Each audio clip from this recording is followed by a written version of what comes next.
Be on your way. Take the steps.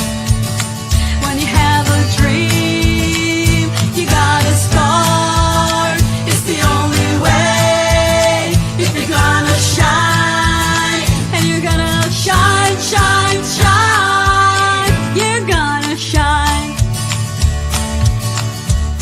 Oh, thank you for checking in on the ranch. I'm so excited about today's show for quite a few reasons.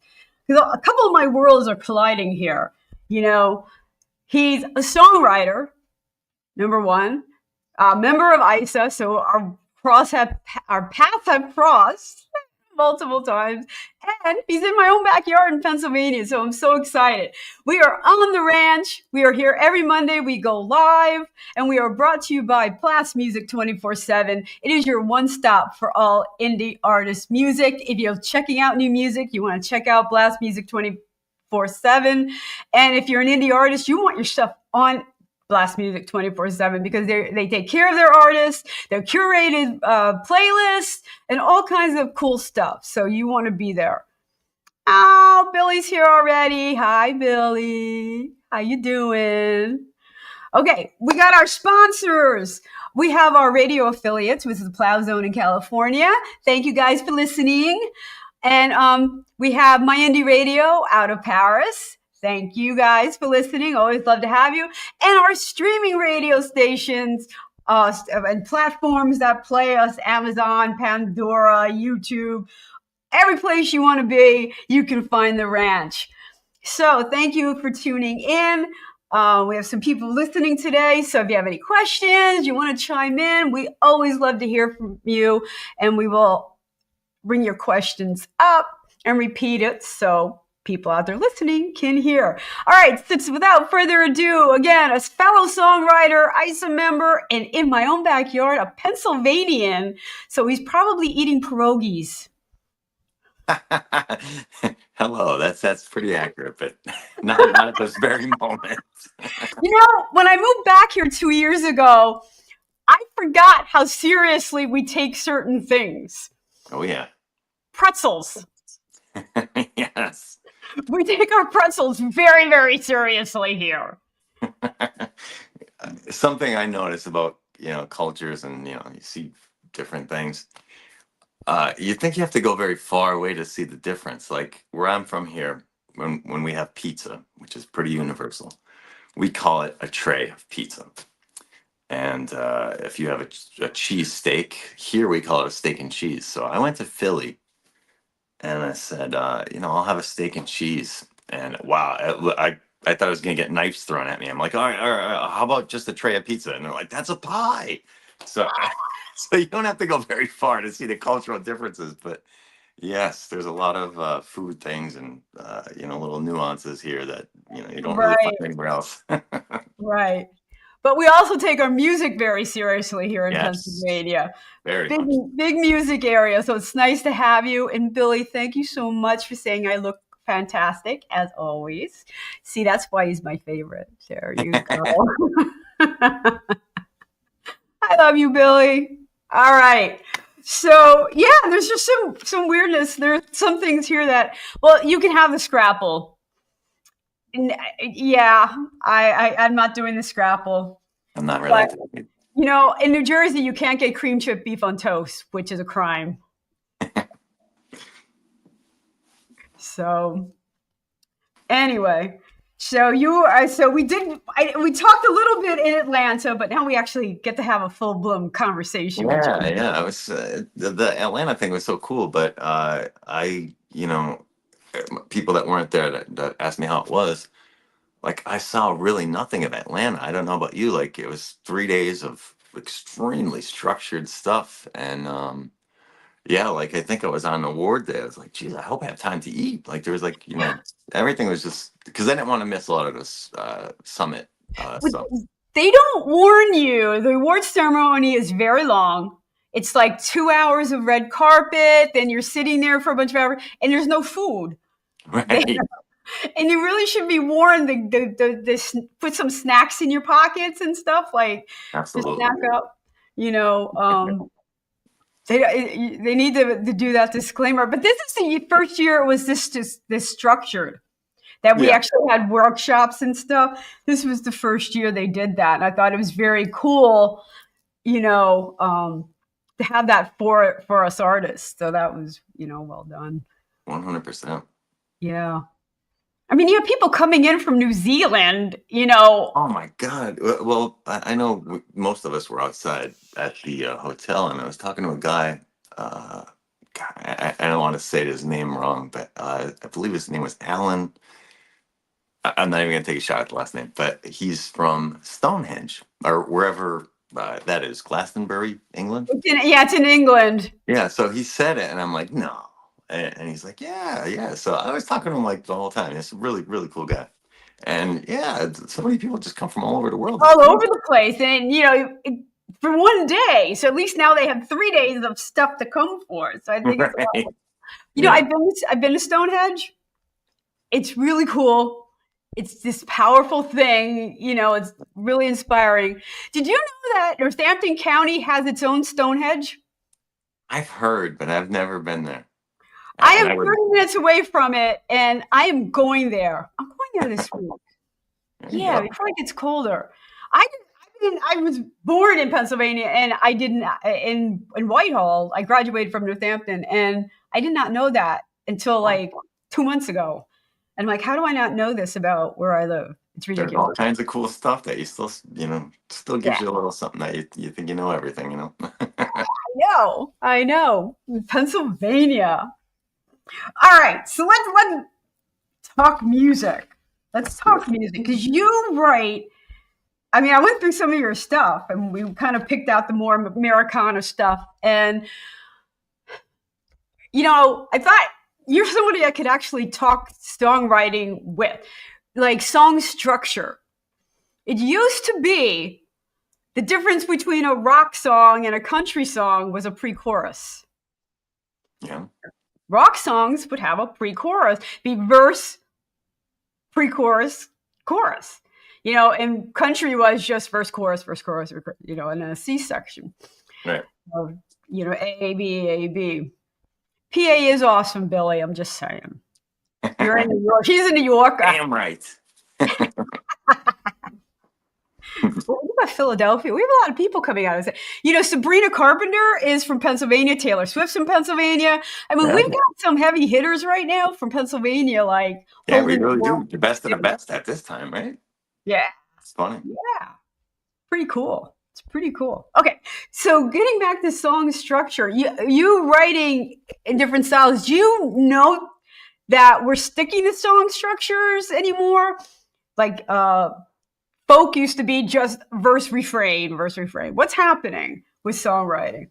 Um, I think being that the industry is so crazy right now, like there's kind of like no rules. So me personally, I just feel like whatever sounds cool or whatever I could do to switch stuff up, I try to do because I know we spoke a little bit earlier, but as much as I like certain artists, I don't ever want to be the kind of artist that is painted in a corner by oh he's only this and that. So I find myself even just recently I just recorded a song and like I explored different tunings and stuff like that. But as far as the structure of it, like I don't believe there's any rule anymore. There used to be, like you said, or something sounds like this, or and even like as an artist like I am, like you might have friends that are like, ah, you can't do that. Like, yeah, I could. Who's saying anything now? There's nobody holding you back. So, It does seem like the lines are blurred a lot more than they used to be. We're not following form and structure or like we traditionally did like 20, 30 years ago, but you still have those people who want traditional country, you know? there'll always be what are they called, purists, something Yeah, like that. yeah, and I had this conversation 3 summers ago when I was touring around. I hung out with Eric Summers, and what a great guy he is. So good to coming up artists. And we were talking about, going back in the studio, and you have a fan base from a couple years Now, how do you stay fresh and current without losing your fan base? Like, do you do all your stuff like 10 years ago and stay in that niche? How do you keep it fresh? That's tough because I think early on you have to show that you're uh, able to cross genres, or maybe not cross them, but just flirt and however, because if you're maybe two or three albums into a style of music and on the fourth album change completely, it might feel very gratifying for you, but then yeah, the fans are like, what the hell is this, Oh, so what? there's a Isn't that big what leap of Styx faith. did? I mean, the Styx did that. They had these albums, and all of a sudden they had this huge departure, and everyone wanted to stone them. Yeah, and then you have other artists who do it and they're praised left and right, so it's a weird thing. So I think you kind of have to prepare a little bit, like every album, to throw songs that are mixing it up, with the traditional format, just so that it gives you that room to explore, you know. Yeah, you can grow a little bit this way, grow a little bit that way, Yeah, because and with the purists, like I said, well, we were talking about, it doesn't even really matter. You could kind of pick an example from any genre of music, but um, when fans are diehard fans to something and you see that artist make a change, even though they, how often do you want to play the same thing over and over again? So they, depart from their style, and the fans are like, what the hell, So you that's a know, very fine line. and you're right to a certain extent. You've been on tour with some key acts whose fans want to hear certain things. Yeah.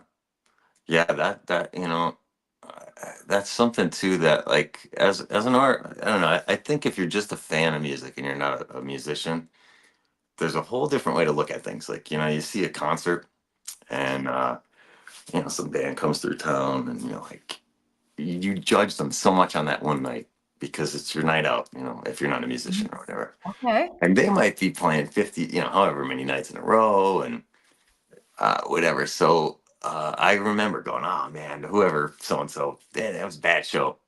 And then I've been playing like so much. I'm thinking, geez, maybe I gave these guys a bad break because it's very hard as a musician, and you're constantly being judged, because it's just the way it is. So Yeah. that is And tough. fans have that song they want to hear, and they don't want you to deviate. Right? And you're like an artist trying to grow and come up with fresh new stuff. That's very frustrating. Yeah, I can imagine, especially the groups that are considered one-hit wonders or whatever. It's like very frustrating for them to try to spread their wings, kind of, Yeah, yeah. And kind of pigeonholed into that song. And you're Yeah. like, wait, I had another one that was good too. Right.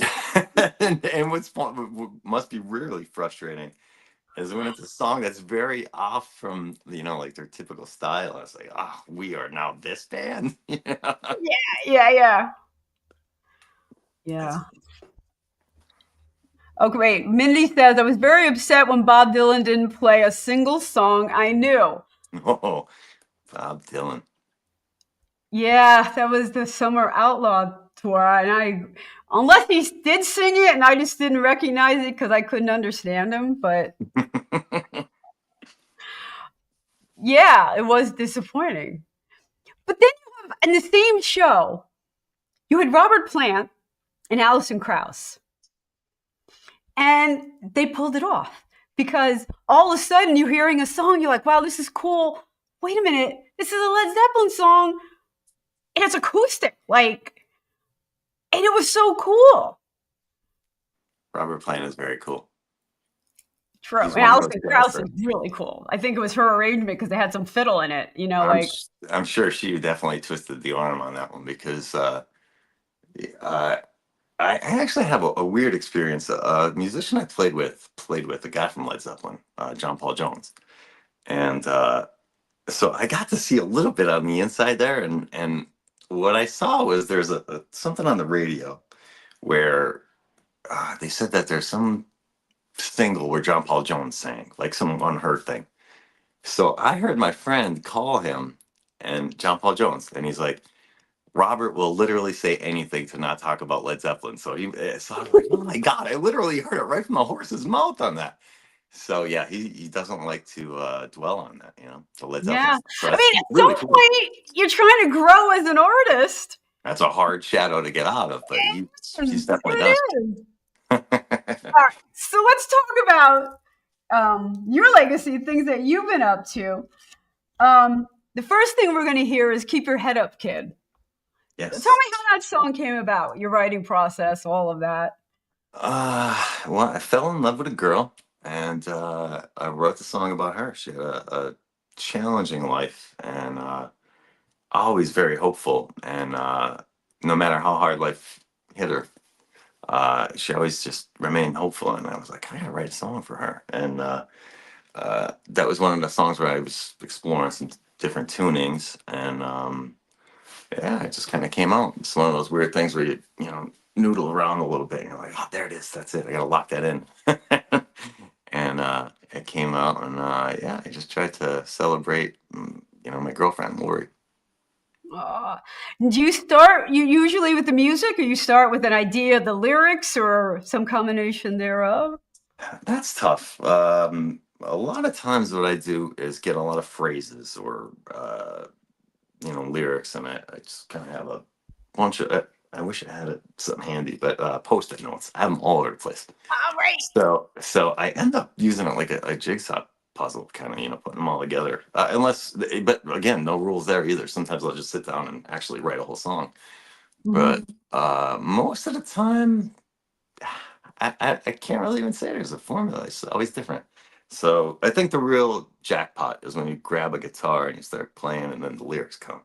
But most of the time, it's either one first or the other first. But yeah, that was one of the ones though where I think the lyrics came first, and then I was like, I tried this in a tuning, and that's what happened. So you kind of started with the story and then added the music behind it. Yes. All right, let's take a listen. Keep your head up, kid.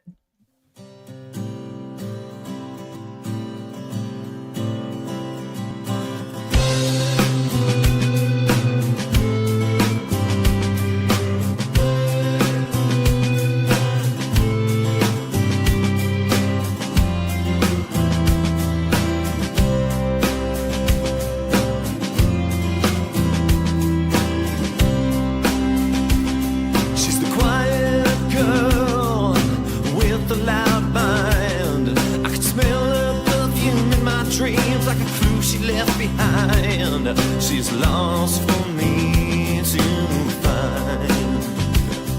I could see her if I was blind. She wrestles with the sanity nobody lets her heal. The selfish world, it never cares when she cries or how she feels. The pain she can't conceal, but a glow is oh so nothing that you did. So keep your head up, kid. Keep your head up, kid. The key to happiness belongs in no one else's pocket. 'Cause there's always hurt when someone else throws away the locket. If it's real, it won't change the topic. Everything else is toxic. Her emotions frayed through the chaos and the war. She challenged death when she couldn't take it anymore. But like an angel at the door, we fell in love on the 7th floor. I watched as she slid.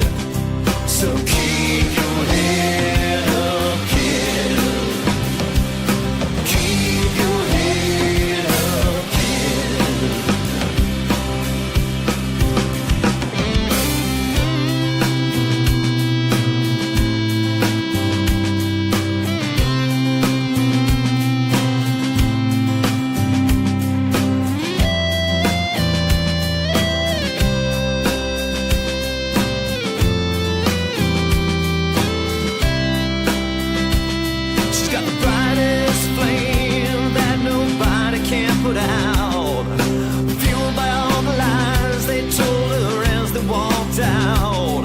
nothing left to talk about, but she shines without a doubt.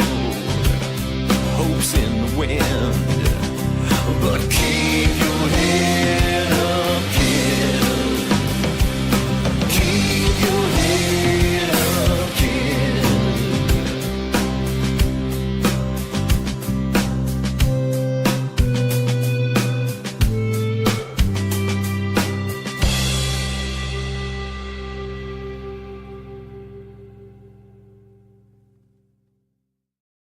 And we are back on the ranch. We are brought to you by Blast Music 24/7, your one stop for indie artists, new music, or if you have music, you want to put it on Blast Music 24/7. We are also brought to you by Hotel Universe, your one stop for all your video needs. We want to be competitive in this business. We don't compete with each other, but we want to look good. So tell them Randie sent you. They're all going to hook you up.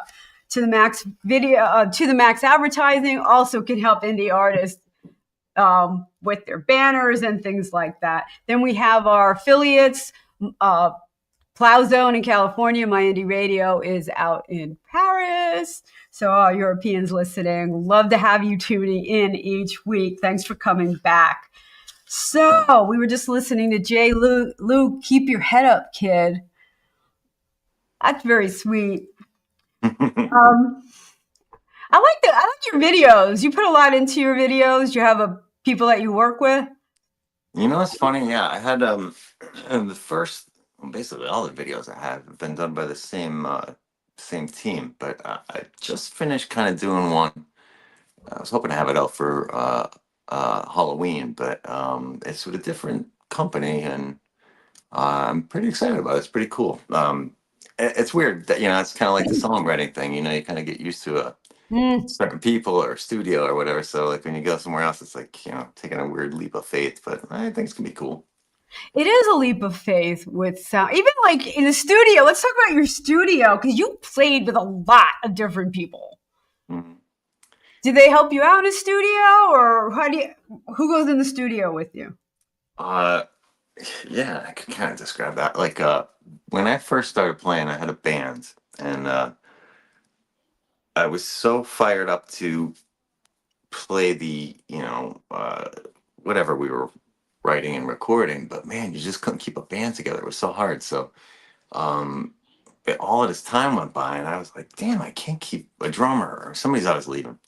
So eventually, like, I was playing for so long that I couldn't get anything recorded the way I wanted to. So I said, I'm putting this band to bed because I love it too much. And I'm going to just do my own thing because I don't want to depend on other people and all this and that. So I had quite a bit of songs, built up over the time.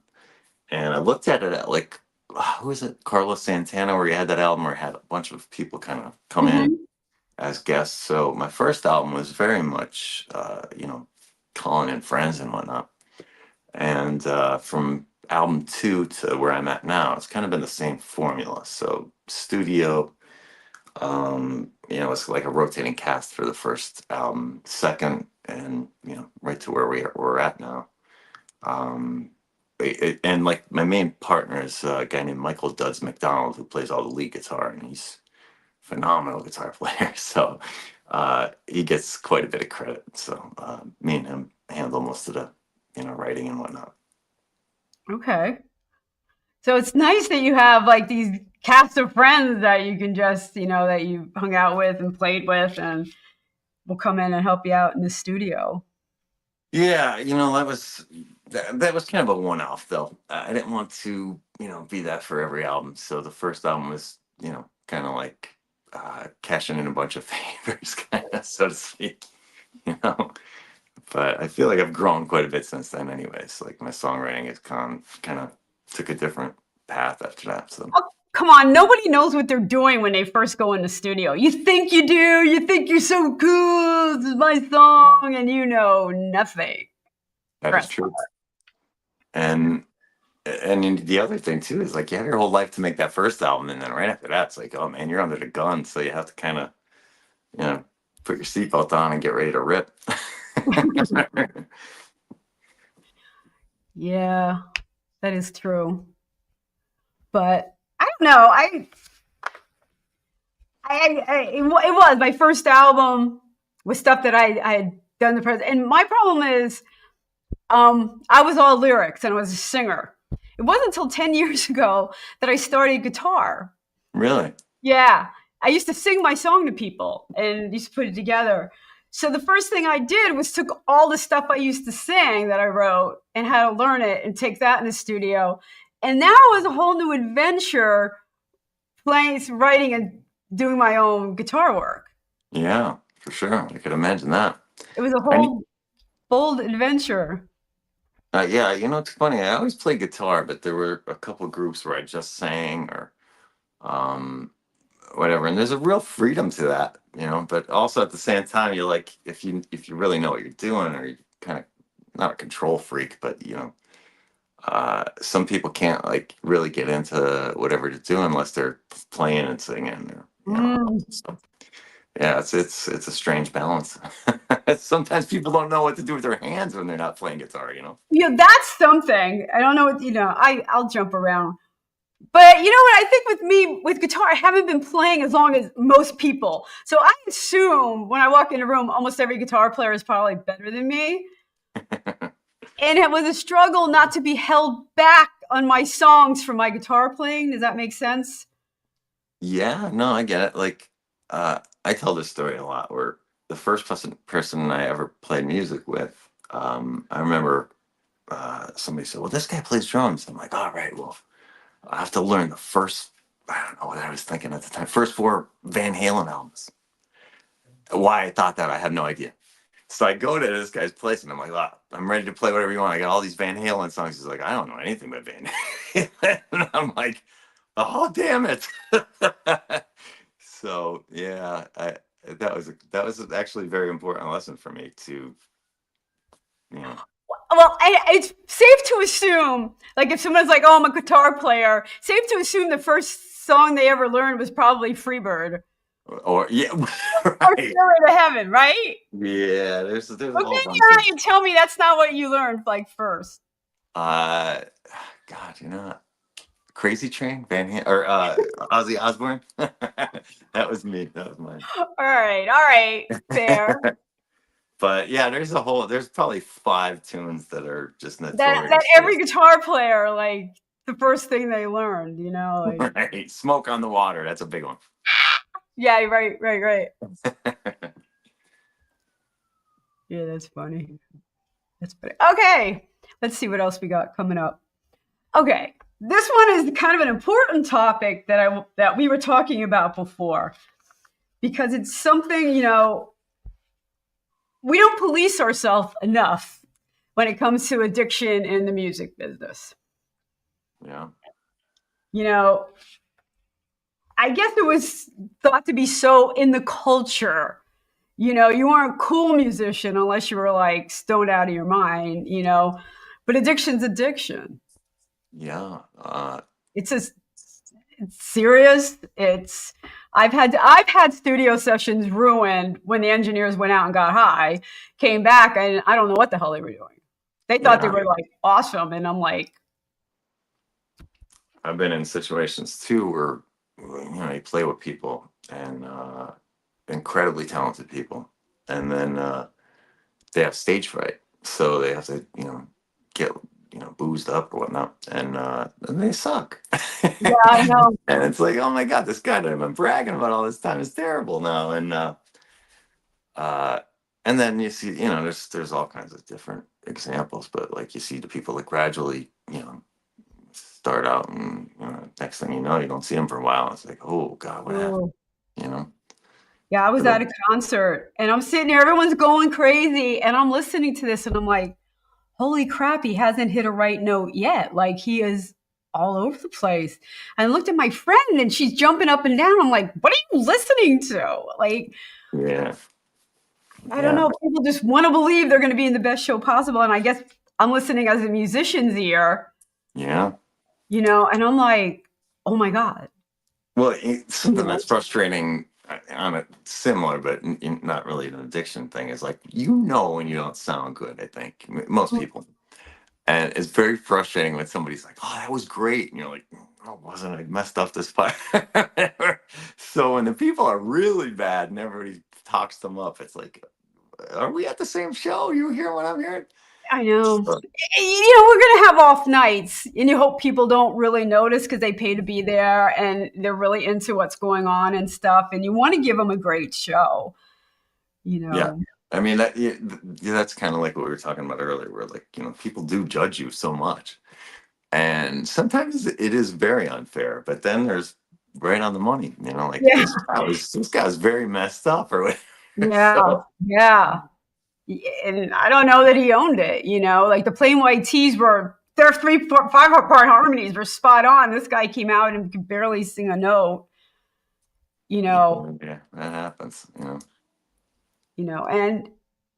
it's hard. What do you do when you're someone you really think is talented and respected in the industry is sitting there like, bombed, and do you be an asshole and say, hey, dude, Yeah, that's tough, like, and like like the culture, it's a celebrated thing. It's kind of weird, especially in music.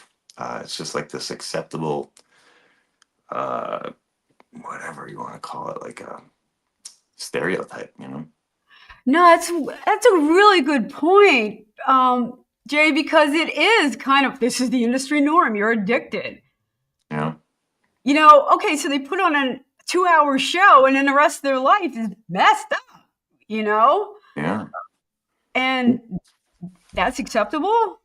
I would almost like equate it to like in sports, like how in somebody gets hurt and they'll figure out a quick fix for them to be able to continue playing, but what it does is it like ruins their body. Yeah. And I think it's like the same thing with the whole music addiction, like you said.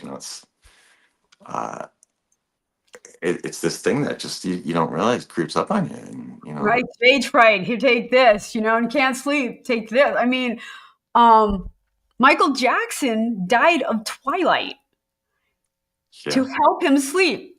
Now, I've had twilight for some procedures, I mean, he was taking that every night. Yeah. And a doctor gave it to him. That's the other thing. Like, the more famous you are, there's like no rules with certain things, and that's very dangerous and deadly, So you wrote this song. There is a point to all of this, guys. You'll never beat the addiction. Oh, yes. I like to. I love this video, by the way. I think the video is so well done. I like to talk about it because I think a lot of people get the wrong idea. Is I wrote this song as if the lyrics were coming from addiction. If it were a person. Yeah. Saying like, whatever you're going to do, you're always going to keep crawling back to me. And I don't mean that in a way where people can't change their life. Of course they can. But, almost like building on a stereotype of how you see these things. And it doesn't have to be about drugs, or it could be about gambling, sex, or, all kinds of things. So, yeah, like. And it's almost like your fans want to keep you there. Yeah. He's so awesome. He's so cool. He's, this is what we're paying to see. And that takes a toll on anybody. It does. I looked up to all of the wrong people in my life. And yeah, it really, it was a mind-blowing thing to realize how bad some of these people were. Yeah. And were they bad from the start? Who knows? Fame does weird things to people. The way they deal with it is also weird too, Yeah, for sure. For sure. All right, let's take a listen. As if addiction is speaking. Let's do it.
twisted affliction. You'll never beat the addiction. You can't defeat the twisted affliction. Round two, you're back for more. To pick you up off the floor, but still you can't defy your needs. The dealer's got loaded dice. Go on and pick out your vice. It always comes at a price, 'cause no one gives it up for free. I'm gonna help you to destroy your dreams until you open at the seams. There's nothing left, you lost your bed and your soul belongs to me. The face in the mirror cries the pain and misery. But look around, you're on the ground and you're crawling back to me. You'll never beat the addiction. You can't defeat the twisted affliction. You'll never beat the addiction. You can't defeat the twisted affliction.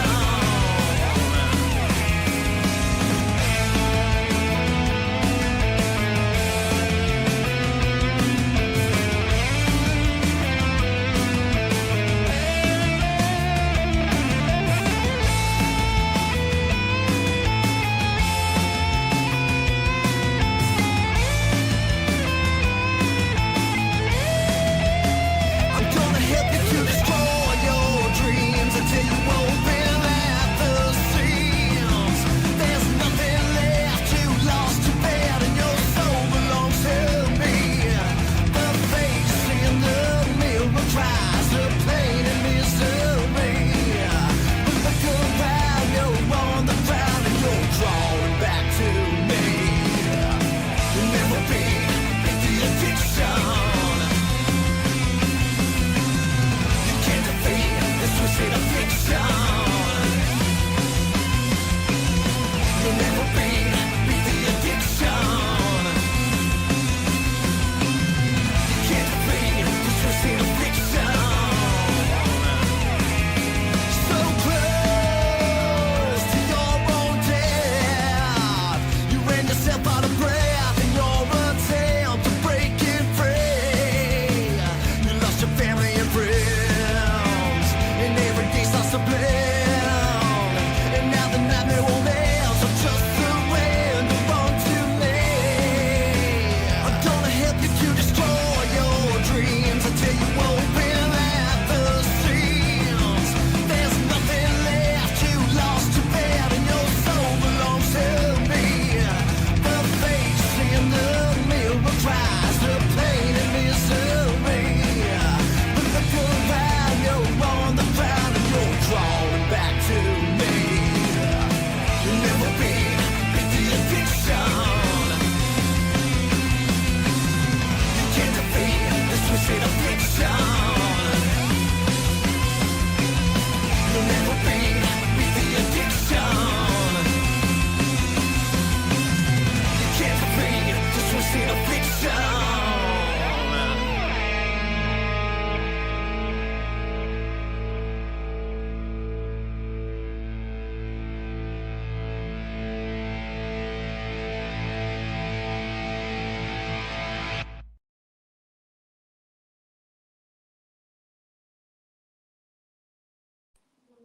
And we are back on the ranch. We are brought to you by Blast Music 24/7, your one-stop for all indie artists.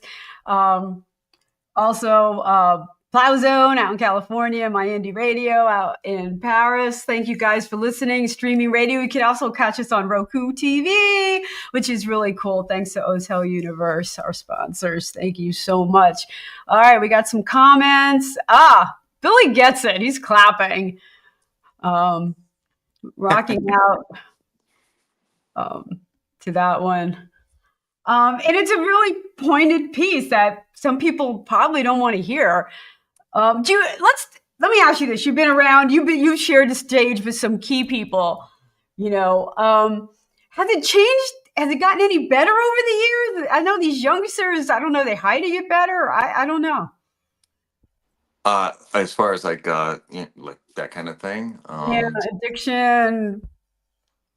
I don't know. I like it's really tough to tell. I mean, like you think even like whatever scene you're in, like here, you think like if you get further away, you kind of get away from it, you know. But Mhm. the longer you're anywhere, you see it. It's like a thing that's just everywhere, you know. So Right, people do hide it well. People are functional about it, right, but it's there. It's always there. You know, it's this weird thing, and unfortunately, it goes hand in hand with uh, you know, music or entertainment most of the time because you know, a lot of time people don't know how to handle you know stage fright or success or you know bad press or something like that. You know, it could be right. really anything. It is an industry you need to have a thick skin. Yes, And very you much have so. to be able to take criticism. You know what? I did my first album out in LA with Marty Rifkin in Janlander Coda. The Awesome. first time I was in it, and I couldn't have been with two better people. They taught me what to do and really, you know, shared the process with me. And it was a real great learning experience. But he handed it to me and he said, do yourself a favor, don't get this critiqued or reviewed. Because when you ask people for an opinion, they're going to come up with one. And it's the truest thing about music. You know what the song is, you know your strengths, you knew your budget and what you were going to do. You don't need someone to tell you that. You It's need to weird. find your fans. It's weird how they could make or break you too. You know, it's kind of a weird thing because you know, the right word from somebody could really get you skyrocketed, but also the wrong word would, you know, put you in that grave kind of. It's weird. Yeah, yeah, And then there's people that just don't matter, that people really take serious, you know, like, I think that's the whole thing. Like, you know, you said a thick skin. I know personally, I would take so much, like you kind of lose yourself, you know, trying to please other people. yeah, yeah, yeah. And I think you find, you know, there's either a time where you just have enough of doing that or you know, change and you do your own thing. And that's the best reward, you know, doing your own thing and then actually seeing some benefit from it because, you know, a lot of people do find it like hopeless where it's like, oh, I'm stuck in a trap here. But, you know, it doesn't have to be that way. And it's interesting because when you're with a band, you have a certain sound and you're writing in that style. And some people have successfully gone and done their own thing, you know, and then when I'm with the band, I do this and, you know, and it's Yeah. kind of the best of both worlds, you know. Yeah. Um, but very few can pull that off. Yeah. I actually am part of that weird club. I'm Yes. speaking of right now. So, yeah, I try to, you know, if I was only in the band, I think I would be very frustrated, you know, because being in a band is like being married to three, four other people. And I say it all the time. It's like everybody's trying to grab the steering wheel and take it in a different direction. And I'm Oh, that's so great. I've never heard that before. I love that. so, uh, you know, sometimes that makes things awesome, but a lot of times it makes it very chaotic and crazy. So for me, the sanity is doing my own thing, you know, and it makes it a lot more tolerable to not take things so personally from the band standpoint, you know. Right. Right. It's almost have you relief from the band. I get to be myself and Yeah. have personality outside the band. Right. Like you could see, You know. you know, you see that in a lot of acts that you like that are like, geez, I just watched, well, not just watched, but it was a Beatles documentary where George Harrison was like very frustrated and he quit. He quit the band. And it was just the craziest thing. Like, I guess Paul and John were like shutting on all of the ideas. And they left the studio and he said, well, I guess I'll be seeing you guys then. And they're like, well, yeah, we'll see. He's like, no, I'm quitting the band. It was just so nonchalant. Like they couldn't even believe what they're like. He didn't just quit the Beatles, but he did. He was frustrated, and you could see that. I mean, even the biggest bands, obviously the Beatles, if you know, Yeah. definitely plays something. You know, Right. You do, with that you meld and you're the beetle, you don't have a life outside of it, People don't Right. understand what that could be like. That's very tough. We're gonna be bombarded with every Beatle fan right now. We're gonna All right. We have your last song up is Side Effects, which is the industry, the pharmaceuticals, which play a huge role in addiction. They make things like more addictive. Like, Yes, I remember this was like one of the first things I wrote. I have a terrible insomnia problem, so to actually date myself on how old this is, it was at the time where I'd be up at 3 in the morning or whatever, and the only thing that was ever on at that time was infomercials for these wonder drugs right. that and it was just like almost like subliminal nonsense, where it's like, oh, are your eyes whatever, well, this will fix your eyes, and whatever, people are smiling with these crazy smiles, and then there's this rapid fire list of side effects that you can't even make sense of, because they say like 400 things in 30 seconds. And I was like, what the hell? How are people like, and then like, 2 months down the road, you see, did you take this? You might be entitled to whatever, like, so all of these drugs or whatever medication, they're worse than what they're trying to treat all the time. And that's the big, danger with pharmaceutical. Like, they don't really care to help you as much as they care to make money. And Mm. so the video is kind of a play on the infomercial thing, and I guess the lyrics are kind of too, but it's a serious take on it. Like, just watch what you're doing there. You kind of have to do your homework, where these things sound great, but the side effects are so much worse. Yeah. Yeah. The side effects are so much worse. Okay, listen to Side Effects.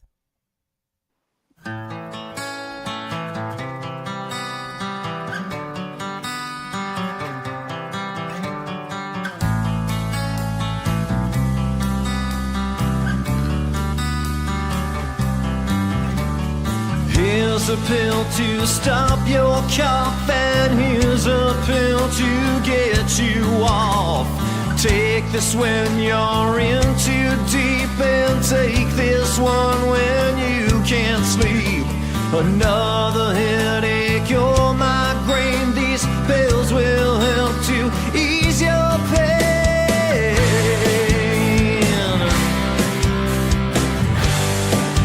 These pills will help to ease your pain.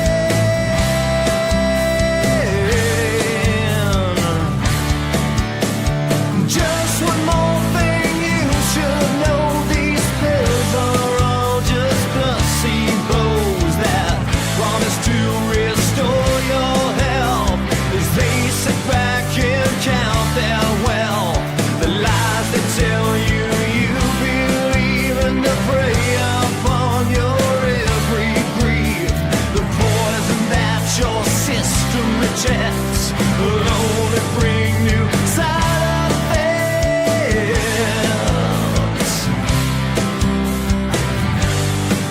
Will only bring new side effects.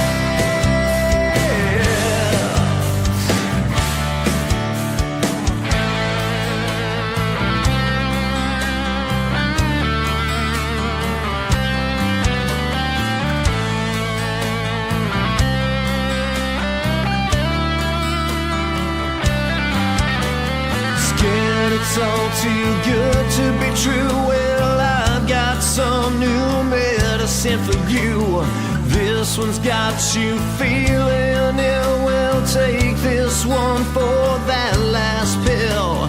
Feeling a little short on breath, these pills will help to prolong death.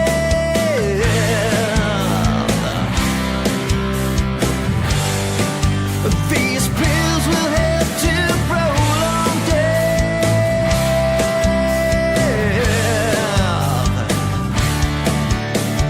Just one more thing you should know, these pills are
effects may include inability to breathe, temporary tooth loss, testicular inversion, inner ear euphoria, olfactory hallucination, minor blindness, spontaneous ejaculation, unwanted pregnancy, euphoria, skeletal muscle relaxation, swallowing of tongue, intermittent ignorance, projectile vomiting, projectile bleeding, speaking in a foreign language, appearance of new religions, abduction by aliens, soreness in hair, loss of ability to use the internet, redundancy, complete collapse of civilization.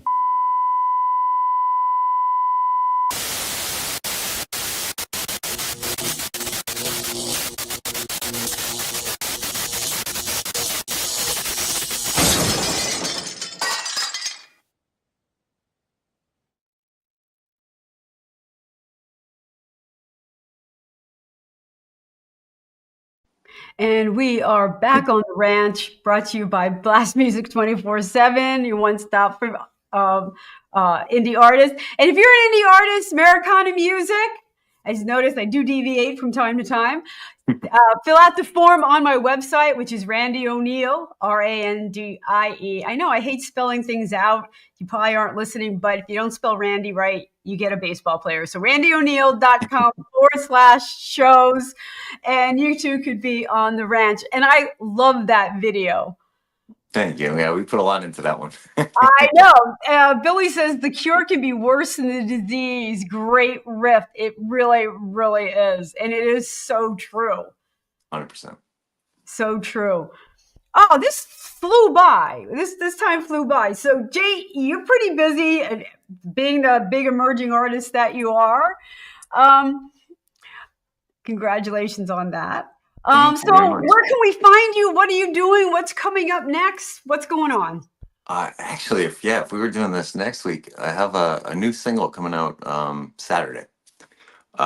It's only on Saturday because I thought that Friday was the date, which unfortunately, New Music Friday is a big thing. But yeah, I know they tell you to drop music on a Friday, and they have this big blah why you should, but I don't even know if it matters. But Saturday's the day. I dropped the ball on that, but yeah, I do have a new single coming out on Saturday. Two shows this weekend, and I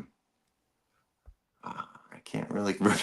I wish I had. I can't remember my schedule too much, but yeah, I'm pretty excited. Oh, and a new music video is coming out, which was supposed to be around Halloween, but I'm assuming it might be in November. Okay, so where can they find you? jluke.com. Where can they find all your stuff? I don't have a .com yet, unfortunately. I'm still one of those slackers. I know. I'm really I'm behind the times, but you can find me on basically all social media: Instagram, Facebook, X, whatever Twitter is, YouTube. Streaming, Spotify, Amazon Music, and Apple. And probably other things I'm not thinking of. Deezer.